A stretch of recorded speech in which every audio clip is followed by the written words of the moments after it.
$15,000 to $20,000 in debt for a 2-year HVAC degree is the only path to success in this trade. Let me tell you something. Only thing you need is these two hands covered in blood, sweat, dirt, and refrigerant for about 10, 15 years. That's how you learn this trade, buddy. Really, though, is it that cut and dry, guys? Let's talk about it.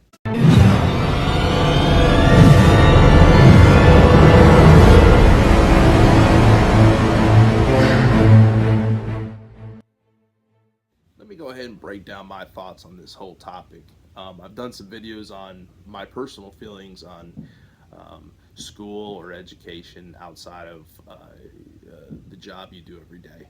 But I'll talk real quick about, to me, the two and technically three types of learning that you'll need to be able to achieve in order to be a well-rounded technician, at least in my opinion. There's the learning that you get from books, right? There's the learning you get from literature, lecture, the internet, anything that's written or recorded that you consume directly to your brain. Okay, it's very important. There's no way around that today with the technology that is emerging. The other type of learning is the learning you get passed on to you from a mentor. Okay, and that's your hands-on learning. That's you being in the field and being physically shown right before your eyes how to do X, how to do Y, and it's equally as important. There's no way to get around that type of learning as well. It's part of it. It's a hands-on trade. You need hands-on instruction. The third, and it kind of ties into hands-on learning, are the things that you will learn from somebody, but will take years and years and years of repetition before it actually becomes something that you're proficient in enough to pass on to somebody else. And it will take that person years and years and years before they perfect it.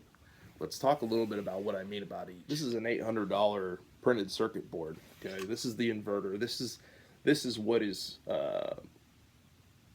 taking high line AC voltage, and through the use of diode bridges and insulated gate bipolar transistors is converting that AC waveform into a pulse width modulated DC simulated AC voltage to modulate the frequency and speed, ultimately speed of the compressor, which varies the volume of refrigerant going through the system. Okay, that was a long-winded way of saying this technology here is one example of something you do not work on without understanding what it is and what it does. You can work on it by calling tech support, but you will not understand a freaking thing of what you're looking at. It is not something that hands-on experience alone can make you proficient in. You may get proficient in knowing how to change it out or where to put your test leads to determine it's failed, but you'll never understand how it works. Not truly. You'll never understand the technology, why it's happening, and how to really see what's going on behind the scenes. Okay, that's an example of something that you need to go to class for. You need to go to Daikin's class, or you need to read Daikin's literature, or you need to watch videos. It doesn't matter how much time you spend sticking your hands in that cabinet. Without something supplemental to that, you'll never fully grasp what you're doing. On the other side of that coin, you have things that it doesn't matter what you read, how much you read, you'll never be able to do it unless you spend hours in the field physically doing it and being shown how to do it in person by a good, solid mentor. So, brazing pipe, making electrical splices the correct way, hooking up your recovery setup, your evacuation setup, doing a push-pull recovery on a chiller, being able to interpret and troubleshoot based off the pressure readings you're observing on your gauges.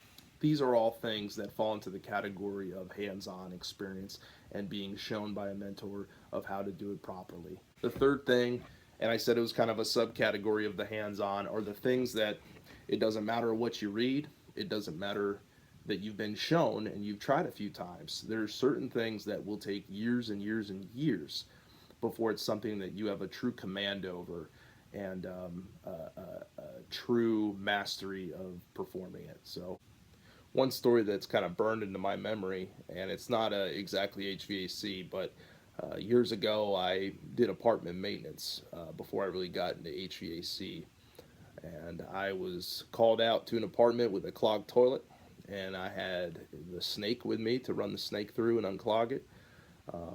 And it's one of those things where I'd been shown how to use a snake. I had read the literature on how to use a snake, but only years of using a snake will give you the subtle feel that only a plumber has on what direction the head of that snake is going. So anybody can learn how to just run it down the drain, but I'll tell you what, somehow these guys, and I've watched them do it, they know just from subtle movement changes in their hand, they can feel and know what direction the head of that snake went. Did it go left? Did it go right? Up or down? So I had run this snake maybe 20 feet down this water closet drain, and I was not clearing it. And it turned out I had run it into the apartment next door and up through the trap of the other water closet out of the toilet, and it's just flopping around. Okay, I was very lucky that day. I could have been the first person in history to catch a sexual assault charge without even being in the same room. So, like I said, plumbers who have done that for 20 years, they can run it by hand, and they can feel and they know that the head of that snake turned down and continued down the soil stack, or if it went out and went haywire into another trap of an attached drain. So just an example of what I'm talking about, where some things take years, no matter you being shown or having read about it. What's my main point with all this? My main point is that there are different types of learning, and in my view, one is not more important than the other. They need to be married together properly for the most well-rounded technician to advance as quickly as possible. Can you go 20 years without going to school? Yeah. Will you be a good mechanic? Probably. Sure, enough years, you'll have seen enough things to where just through sheer experience, you can cut a lot of corners and get to the root of the problem quicker than a guy who's pretty new. Is that the most efficient use of your 20 years? No, I don't think so. I don't see why people have such a hard line opinion one way or the other. I don't know why you can't be a great mechanic and have done so with a book in one hand, and tool in the other. I think it's the best way to advance quickly in a trade that's ever evolving and getting more and more technical every day. So anyway, guys, just thought I'd vent a little bit about that. My thoughts on the whole argument, and there'll still be 20 posts a day in Pro Talk and the other groups about whether they should go to school, and then the subsequent bashing of that person who posted the question with all kinds of negative answers. So anyways, guys, hope that clears a little bit of that up and makes you think a little bit about the advantage to learning in every way you can, hands-on or through literature. And actually, really quick before I go, I want to leave this saying with you that I learned in 2017, one of my favorite concepts that I picked up. I think it was on the HVAC School podcast. Jim Bergman was a guest, and he mentioned the concept of experience and the different technicians you have. You could be a 20-year technician, okay?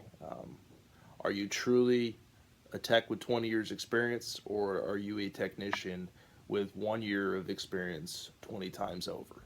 So let that sink in, and think to yourself what kind of technician you want to be. So with that, I leave you guys. Stay safe, and we'll see you on the next one. Take care.